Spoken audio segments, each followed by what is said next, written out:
Team India England గడ్డపై 2007లో 1-0తో చివరిసారిగా series గెలిచింది. ఆ తర్వాత 4 సార్లు మన టీం అక్కడకు వెళ్ళింది.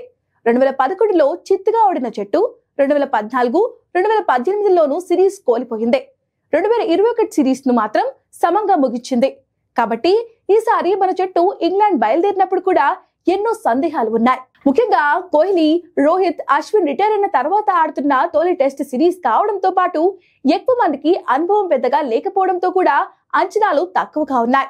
భారత మాజీ క్రికెటర్లు కూడా ఇంగ్లాండ్ సిరీస్ గెలవడం ఖాయమని జోస్యం చెప్పారు.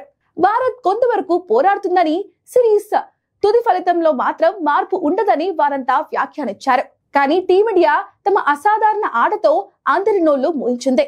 ఈ పర్యటనకు ముందు స్వదేశంలో న్యూజిలాండ్ చేతిలో 0-3తో ఓడి, ఆపై ఆస్ట్రేలియాలో 1-3తో చిత్తైన జట్టు ఇంగ్లాండ్ కు వెళ్లి ఈ తరహా ఫలితంతో తిరిగి రావడం చాలా గొప్ప ప్రదర్శన అని చెప్పుకోవచ్చు. ఈ సిరీస్ లో అన్ని మ్యాచ్లు చూసిన వారు ఎవరైనా ఇదే విషయాన్ని అంగీకరిస్తారు.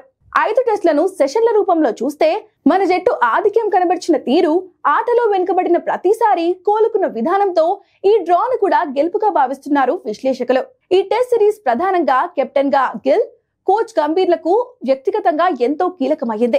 ఈ సిరీస్ కు ముందు పేలవ సగటుతో బ్యాటర్ గా కూడా గొప్ప రికార్డ్ లేని గిల్ అటు ఆటగాడిగా ఇటు కెప్టెన్ గా కూడా నిరూపించుకోవాల్సిన పరిస్థితి. ఇందులో ఏది విఫలమైనా అతడిపై తీవ్ర విమర్శలు వచ్చేవి. అయితే గిల్ ఇప్పుడు విజయవంతంగా దీనిని ముగించాడు. టాప్ స్కోరర్ గా నిలవడంతో పాటు సిరీస్ ను కోల్పోలేదు. ఇక గత 2 టెస్ట్ సిరీస్లు కోల్పోయిన తర్వాత గంభీర్ పై కూడా తీవ్ర ఒత్తిడి ఉంది. ఇక్కడ ఓడితే కొన్ని అనూహ్య ఎంపికలకు అతను సమాధానం ఇచ్చుకోవాల్సి వచ్చేది.